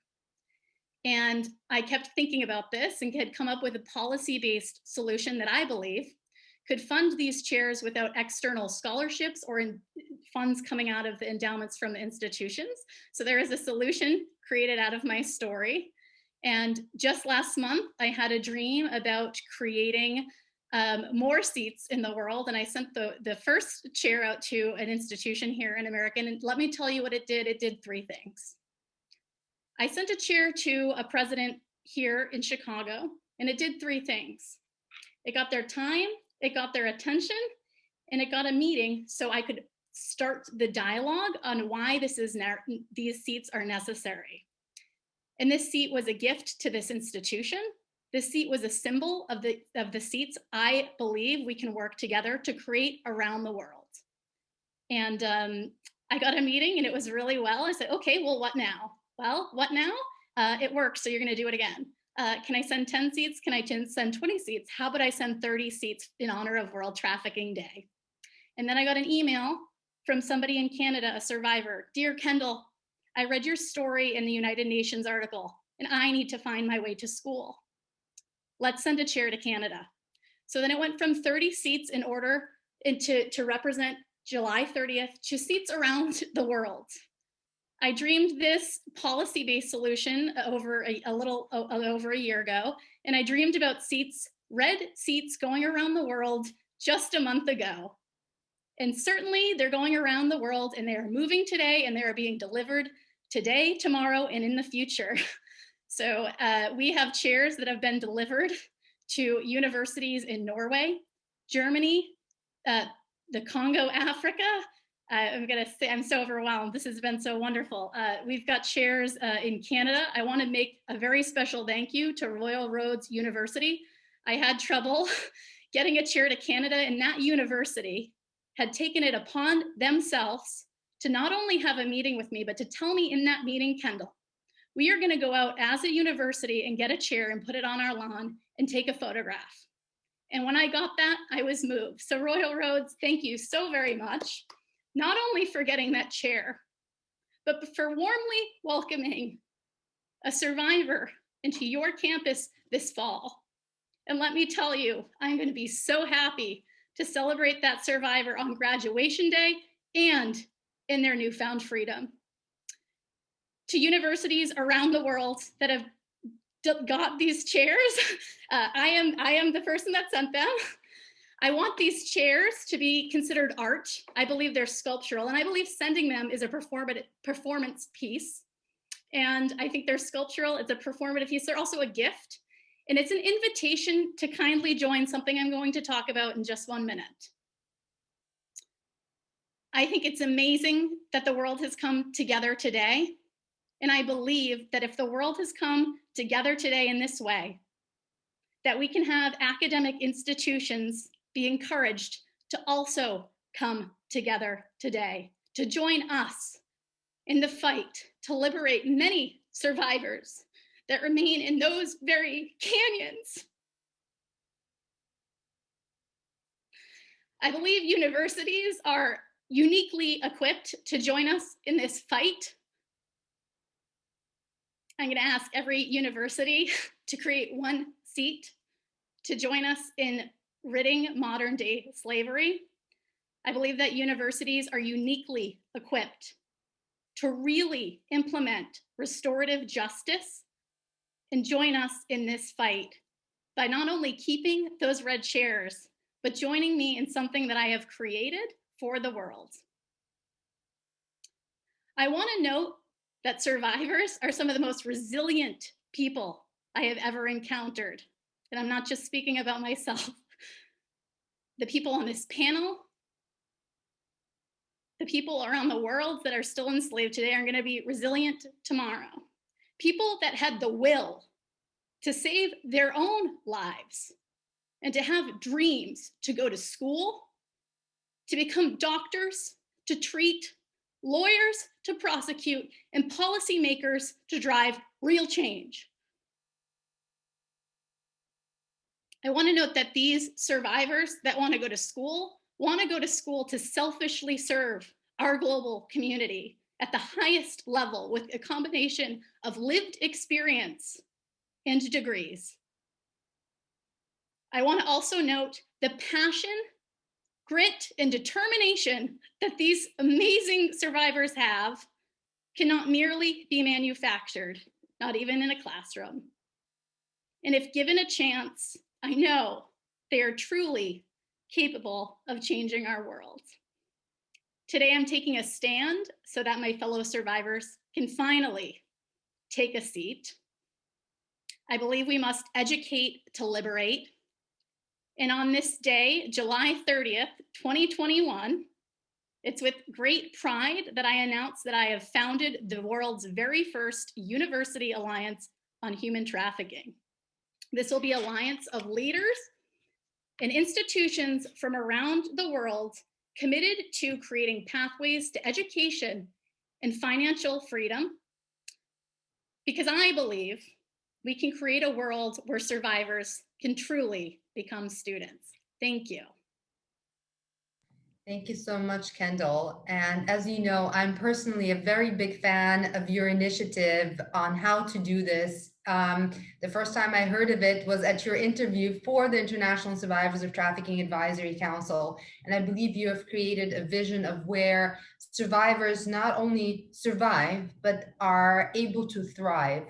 So I really congratulate you, and I'm sure everyone here is supportive of your incredible commitment and initiative in creating a different world where survivors of trafficking can be exactly who they dream to be and use those skills to create value for themselves personally, for their families, but also for the world. So thank you so much for this incredible initiative.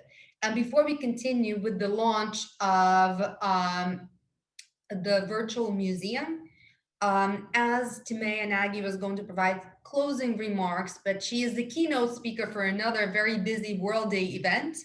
I would like to just briefly give her the floor, and Timea Nagy is the Vice Chair of the International Survivors of Trafficking Advisory Council. Thank you very much, Tatiana. Welcome all the guests, distinguished guest speakers and survivors from around the world. My dear, dear beloved ESPAC members, Tatiana, and every single person who decided to take time out of their very busy schedule to be here with us today. Very emotional after Kendall's speech. Heart act to follow. I am so proud of you, and I am just so honored to be in the presence of so many incredible survivors, the ones who got the screen to talk today, and even all the other ones who are constantly commenting in the chat room and saying hello to us and cheering us on. And I just want you to know that your work, your advocacy, your passion around the world is noted, needed, and we are so incredibly honored to have you be a part of this event. And hopefully at next events, we are be able to learn from your work and your dedication to this cause. Just very few words I would like to say, because I'm a little sad that I won't be able to close this event. As Tatiana said, I have another event, not that it's more important by all means, but as you heard earlier from Chandra, one of my focus and has been for many years is to ignite the financial sector, because I believe that human trafficking happens for many reasons, but one of the #1 reason is greed and money, and traffickers make a lot of money from all form of exploitation. And so I realized, seeing cases after cases falling and failing in court, being put all this pressure on the victims to sell the case and on the victims to get convictions, that I realized that I need to go and get some help from the financial sector, and created a lot of programs under Follow the Money name. And one of the things that I realized is, if the financial sector will come forward and be a part of this initiative, I think we are able to kind of help to eradicate this terrible crime faster. And you know, survivors' voices are so important. Just look at what Kendall's story. I mean, I know that sometimes it's harder for officials and other individuals to break those doors. Tatiana, her team, OSCE, and other members, politicians are trying for many years to fight this crime. But I think in recognition of how powerful survival voices are, I think this newly formed partnership with survivors, including with all sectors, I think it's really bringing the results that we are really hoping for. Just give you one example. Before I was involved with the financial sector in Canada, I ignited a project with an organization called FinTrack, who basically looks after suspicious activities from banks. And I went to an event and I basically just said, just like Kendall, I stood on a stage in front of 250 bankers here in Canada, and I said, it's really nice that we are talking about human trafficking, but how many of you actually gonna come with me on this challenge and do something about it? And all the major banks stood up and said, we are with you, let's do something about it. And 2 weeks later, we had a major meeting. And as a result, they launched now what's called the world's most largest and most exciting project, called Project Protect, which means is that before this project and before any education that the banks had on human trafficking, they had in Canada 218 suspicious human trafficking related activity report. 2 years after our education and our support and our advocacy, those reports went up to, are you ready? 4,692 reports from bankers across Canada, reporting to the government to say that we believe these actions are related to human trafficking. And let me tell you why that's exciting. Because when the bankers reporting these crimes, law enforcement have to act, and law enforcement get the resources, and cases are being opened, and large human trafficking organizations rings were started to taken down. The light was lifted and there was nowhere to go. So that is one reason why I believe that survival voices are super important. And I'm just in closing, back to Kendall's and everybody, all the other survivors' messages is, You know, we believe in rescue, we believe in prevention, and we also believe in giving second chances, just like Kendall said and Jerome. Without second chances, we're not going to be able to, you know, come back and become a healthy and productive member of society. So in my case, I started a company that will help educating around the world and using survivors' voices. But let's just give you some numbers, because it seemed to me that that's kind of like my thing to close this very short dialogue. There's 40 million people enslaved today around the world. There is 7.9 billion people existing in the world today. In my humble opinion, I believe there is approximately 10 million people who fully aware around the world what human trafficking is. And it is about approximately 10 million people who actually doing or able to or trying to do something about it. And back to the quote from our actress and advocate AnnaLynne McCord earlier, if we create leaders, if we bring the survivors into this fight, let me give you a vision that I have. If there's 40 million enslaved today, and if we give a second chance to 40 million survivors, 40 million lawyers, 40 million police officers, politicians, nurses, artists, speakers, advocates, and the list just goes on, just how fast do you think we are going to be able to eradicate human trafficking together? So thank you very much for everybody who came to this event today. I want to highlight Tatiana and her team and the hard work that they've been doing to establish our e-stack, which is, I think, is going to be a groundbreaking initiative. And we just want to thank you, Tatiana, and your team for your tireless work to bring the survivors' voices to these very important events. I know how hard it was for you to be able to make this organization happen. So thank you, everybody. Thank you, everybody, for being here. And thank you all for your hard work. And we just cannot wait to be a part of your ongoing initiatives. Thank you so much, Timea. And here just seeing examples of Kendall and Timea. Kendall wants to provide survivors with an education, and Timea is providing them with work. And that's a really good partnership just within eStock itself. And there are many examples like this of members of eStock working together in a variety of different ways and supporting each other to create true value and opportunities for victims and survivors across the globe.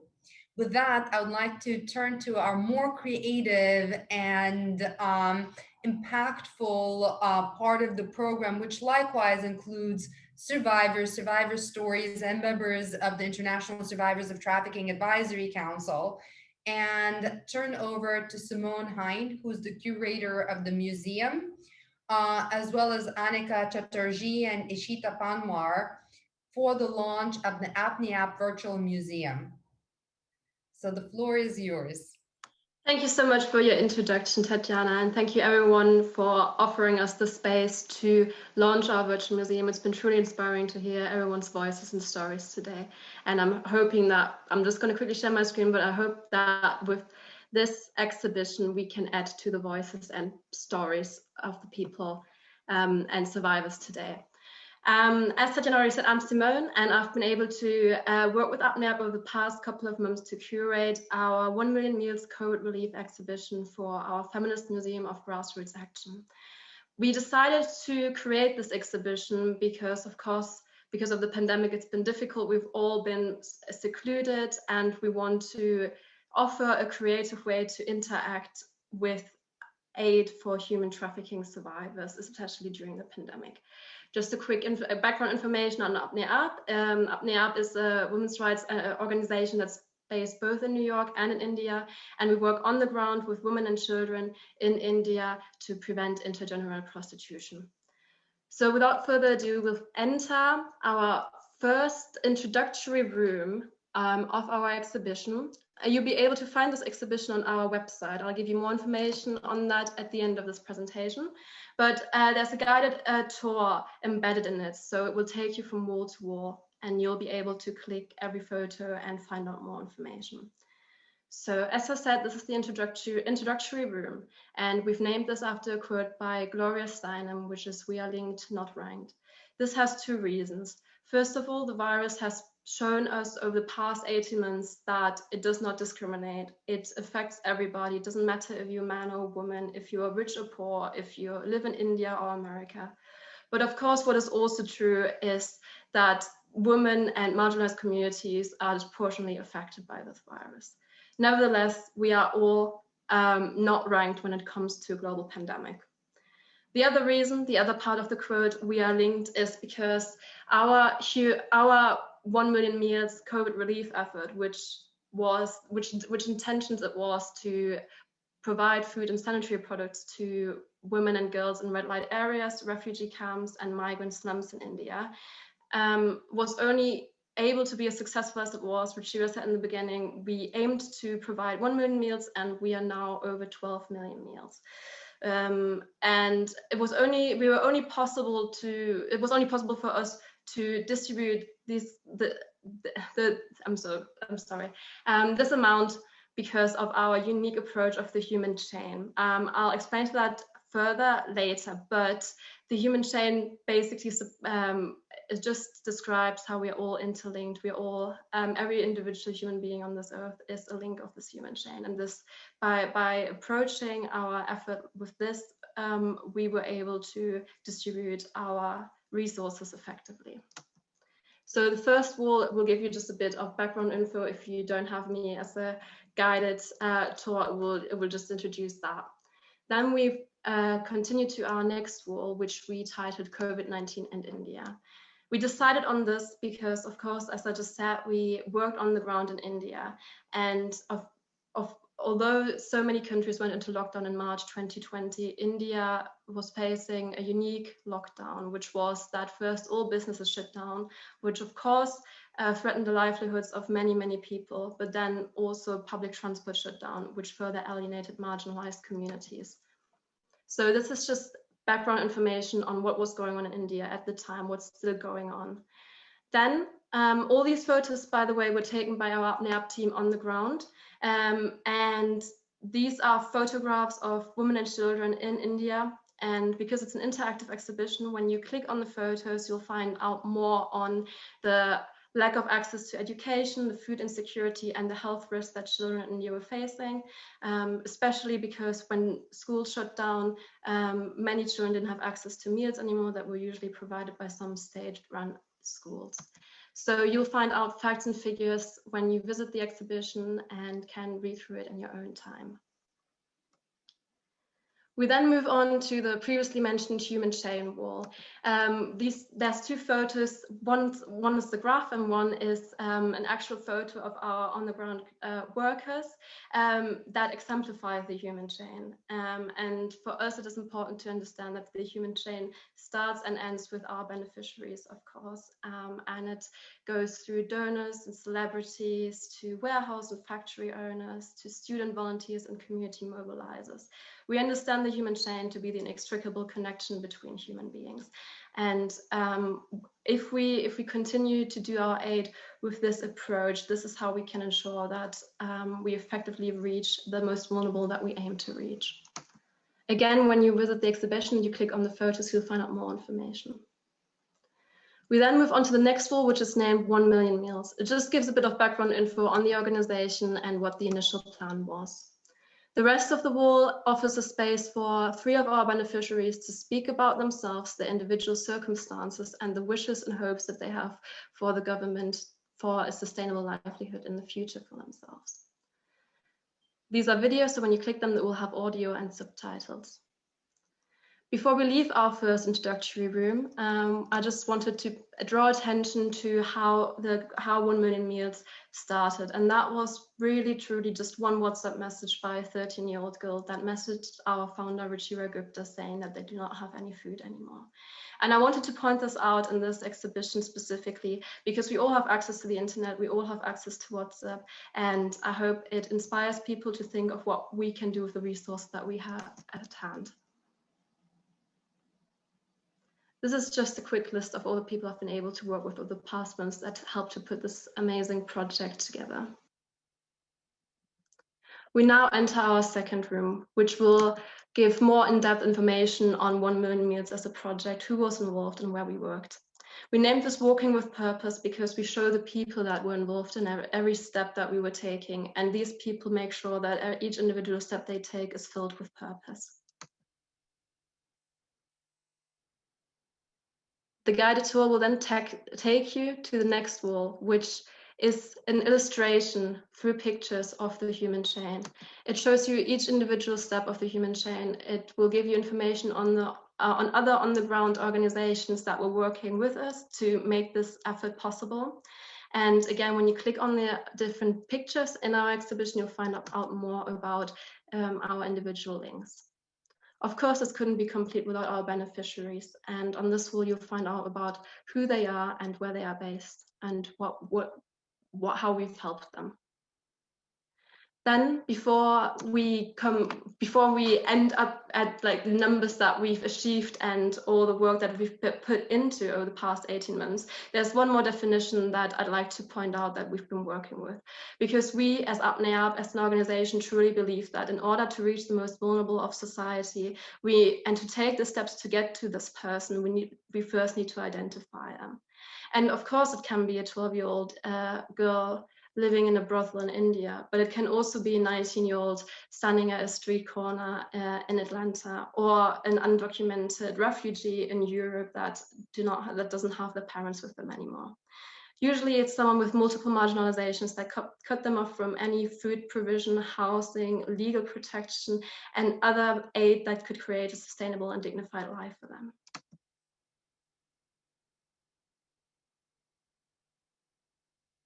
We then have a quick turnaround and we'll have a look at some graphs. I'm not going to be able to go into detail with everything that you can see here, but I can proudly say that after 18 months, 1 Million Meals has now distributed 12 million meals to 250,000 women and girls in India. When you get to this wall, you'll be able to find out more about the districts and numbers and the details of what was part of the meal kit and everything else. Just before we leave this second room, I've also included this comic. This is a comic called Priya and the Wolves, written by our founder, Ruchira Gupta. I wanted to include this in this room because it is a creative way of talking about the devastating effects that the pandemic has had on trafficked women and children. Because as one of the beliefs that Apne represents is that one of the best ways to prevent trafficking in persons is education. This is an educational comic that can be used to spread the word and spread awareness on the risks of vulnerable people.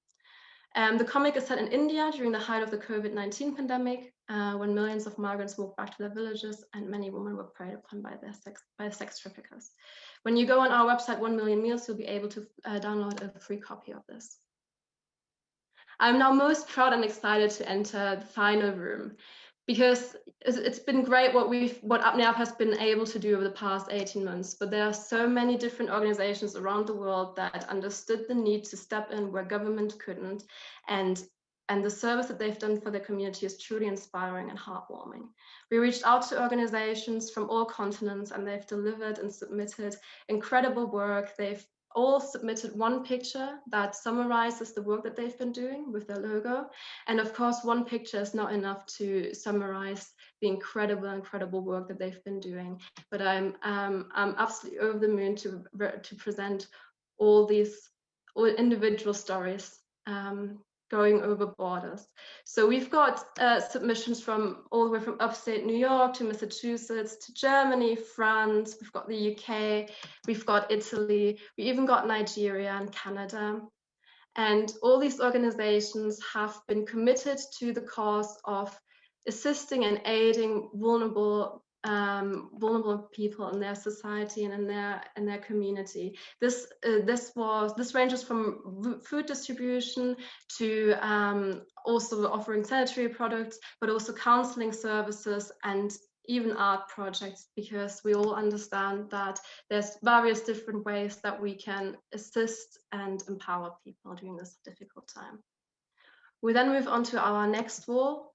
We have been able to receive some submissions by the International Survivors of Trafficking Advisory Council, which not just offers statements and assessments about the situation and the effect of the pandemic to vulnerable trafficked people, but also the council's members. So these are individual efforts that individuals apart away from an organization have done because they realize they need to step up and do something again where the government didn't do anything. One particular art piece I just want to point out in this exhibition, in this presentation, is by the wonderful Kendall Alaimo that we've just listened to, and with an absolutely wonderful speech. And she created this art piece specifically for our exhibition because as she was able to say in her own words much better than I can, but understanding the need of the global community to come together to prevent people from re-exploitation. And this art piece represents the sharing of bread between communities. And I'm still absolutely at all the creativity that I've been able to witness as part of creating this exhibition. At last, of course, it is wonderful to see that so many people step up for each other and come through, but we will never be able to provide a sustainable livelihood in the future for individuals if the government does not step in and create the right policies and victim and survivor-centered policies. So we, of course, had to add a government recommendations rule outlining a couple of steps that should be taken by governments around the world to ensure that their citizens and anyone who lives in their country has the right to a dignified life.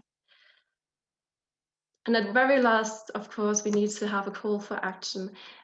We want anyone who visits our exhibition, who is an individual, who might not be part of an organization, who's now inspired by the voices and the incredible stories that everyone tells in this exhibition. If they want to get involved and do something themselves, but isn't sure how to tackle such a large and systematic problem, we've outlined some steps for individuals on this wall and linked to our page 1 Million Meals for further information on how anyone could get involved in this great cause. And the exhibition is now live, and you'll be able to access it by going onto our website, apneup.org.